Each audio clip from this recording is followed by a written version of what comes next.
Hello and welcome to another episode of Uncle Neal's Neighborhood, home for all things avuncular. I'm your host, Neal Fox, and today I've got a very exciting show lined up for you. Before I start, though, I'd like to give you a little bit of my background. I was in art school when I was in high school, and I almost got thrown out for some ridiculous reasons. I was doing a series of nude paintings, and I guess it was a little too radical for them at the time. But I'd like to show you some of these paintings right now because I think you'll enjoy it. But if there are any kids watching, you should have them leave the room right now. This is a little bit too weird for them, maybe too graphic. So here we go. This first one here is nude descending a staircase 5 minutes ago. The second one here is nude hiding behind a tree. And number 3, we have nude reclining with clothes on. And last but not least, we have nude chewing on a bone. Anyway, I thought you'd enjoy that, so let's get on with the show. Somebody's at the door. I have no idea who that might be. Why don't you come with me and let's check it out.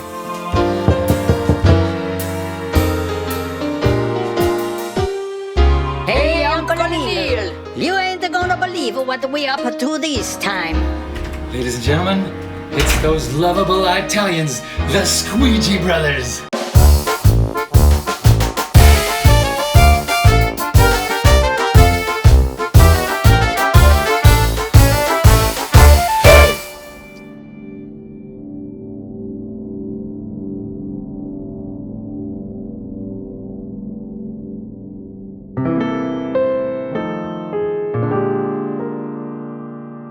You boys are big news. You should take advantage of the excitement. As your campaign manager, let me start spreading the word that you're considering running. But we don't know anything about running a country. We're just a humble window washers and big rock stars. I know, but you boys have one thing no other politicians have: ethics. But we aren't even citizens. It didn't bother that last guy none. No. Look, let me put out some feelers. You boys think it over. Let's check the pulse of the people. Then let's talk again.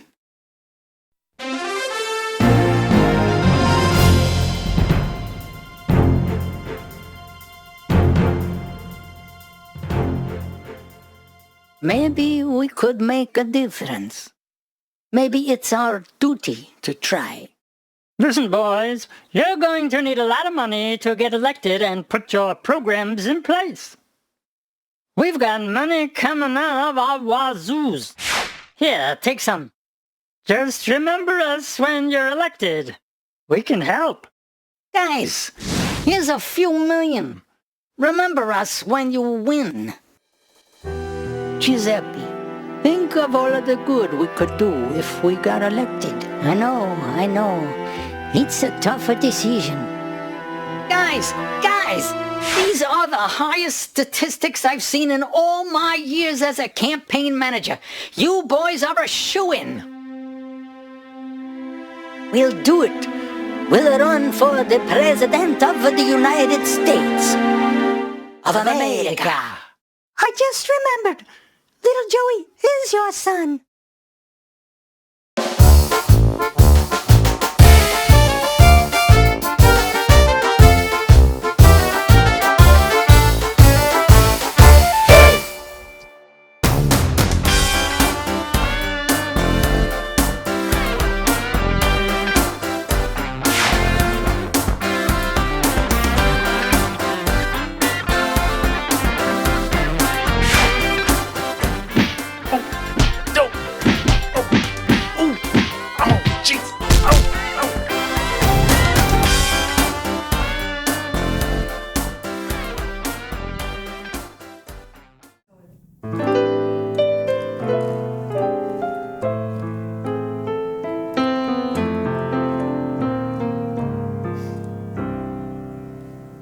Hello, kiddies. Old Uncle Neal is going to take you back to the mid-1970s right now when he was getting his start in the jingle biz. The recording date was for Bonanza Steakhouses. I didn't write that one, but I was singing the lead on it. And the guy who wrote it was a guy by the name of Ron Dante. And he was singing in the chorus, so I got to meet him. He was the guy behind Sugar Sugar. And they did an edited version one time called Sugar. Anyway, Ron was also the producer for Barry Manilow. So I said to Ron, hey, I got a whole bunch of great songs that would be just perfect for Barry. How about I come up and play them for you? And he said, sure, what the hell. So I made an appointment, went up to his townhouse in Manhattan, took out my old cassette, and played him a song I had just written called Coney Island Ride. This is a song about relationships, you know, like a roller coaster. It goes up and down and up and down. And I played it for him, and he thought it was pretty good. And then he takes out a reel of tape and puts it on his machine. This is a song, wasn't released yet. They just finished recording it, Barry Manilow did. And that song went something like, I've been up, down, trying to get the feeling again.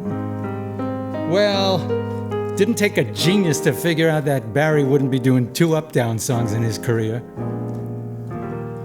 So, well, that song was better than mine anyway. That was written by a guy named David Pomerantz, a multi-platinum singer-songwriter and performer. And anyway, many, many years later, David and I became friends. And not too long ago, he invited my wife and myself over to a private party for his father, who was turning 93.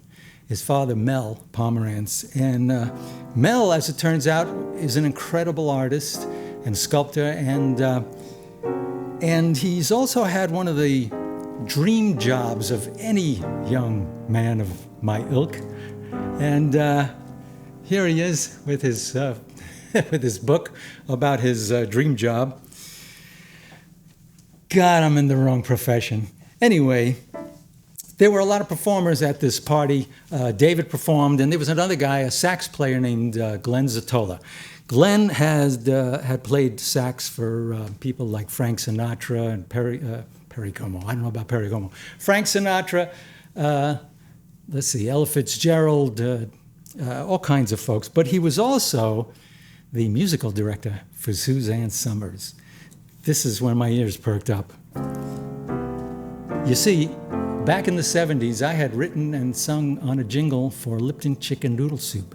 And I had heard through the grapevine that Suzanne used to dress up as a chicken and perform this song in her Las Vegas act. Well, I had no way of knowing if this was true. There are no videotapes of her or anything like that. So for decades, I just wondered, was my dream a reality? And anyway, I went up to Glenn at the end of the night, and I asked him if this was indeed a fact. And he verified, indeed, Suzanne Summers dressed up as a chicken and sang the Lipton Chicken Noodle Soup commercial. One of my very own compositions, which I'd like to play for you right now. By the way, that makes Suzanne Summers the only celebrity to have ever performed one of my songs. And it goes something like this. How does it go? It's a long time ago. Let's see.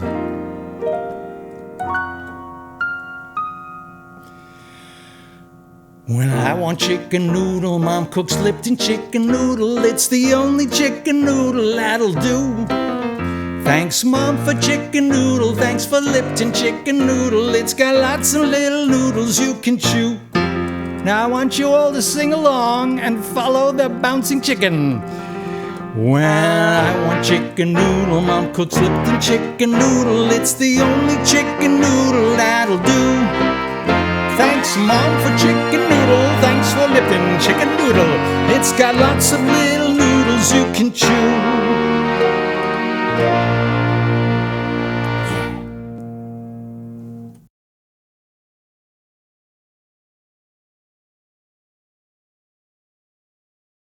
Well, here's a very special thing I'd like to play for you right now. This is from a one-man show I did back in California in Hollywood at the Stellar Adler Theater in 2005. It was a one-man show called Pigeonholes, and this particular thing was recorded in glorious standard definition. It's a little number I like to call Bar Noir. See you after it's done.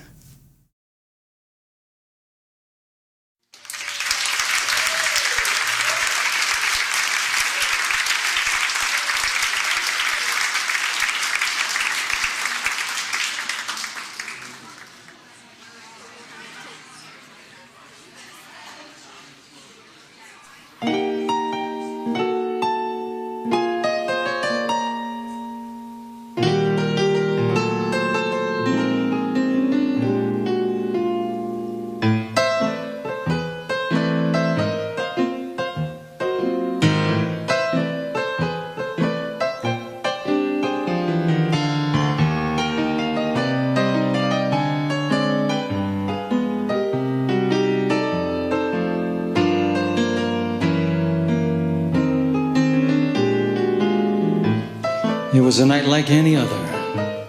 The crowd was thin and my tip jar was 3/4 empty.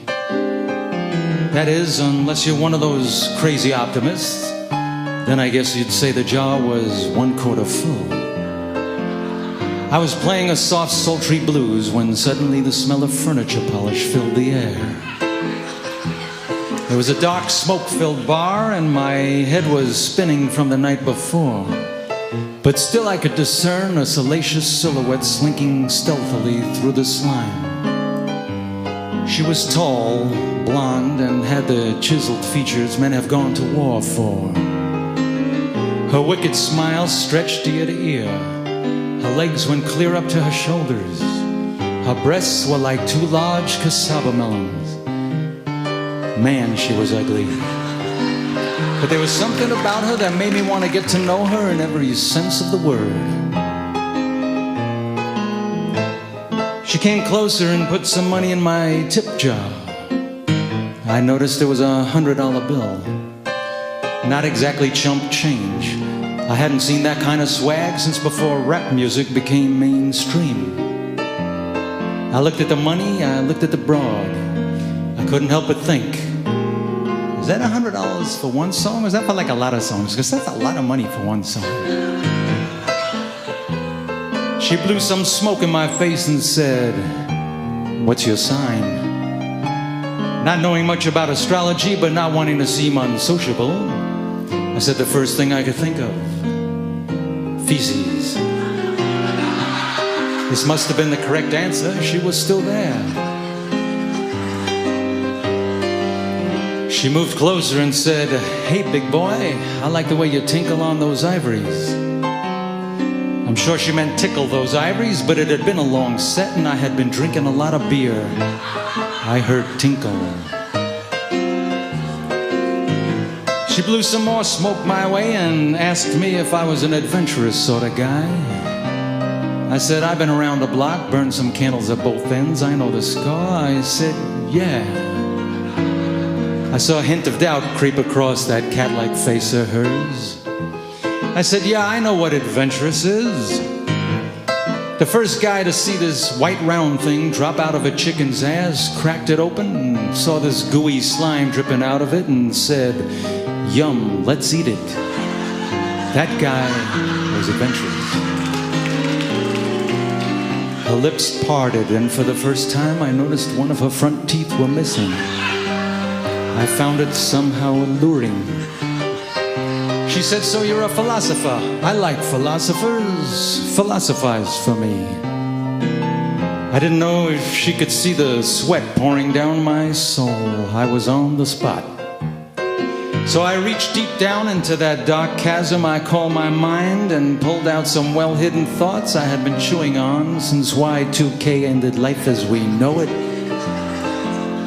I asked her if she wanted to know why the world was in such bad shape. She said, "Lay it on me." I said, "For the last few years, every time they would show something really dangerous on television, they would use the disclaimer, 'Don't try this at home.' Before that, all the idiots of the world would try it at home, and that successfully weeded out the population. And because of that disclaimer, we are currently being overrun with idiots." Think about it. There was a long and thoughtful pause. And then she said, "Shut up and play me a song. Play like you've never played before. Play good."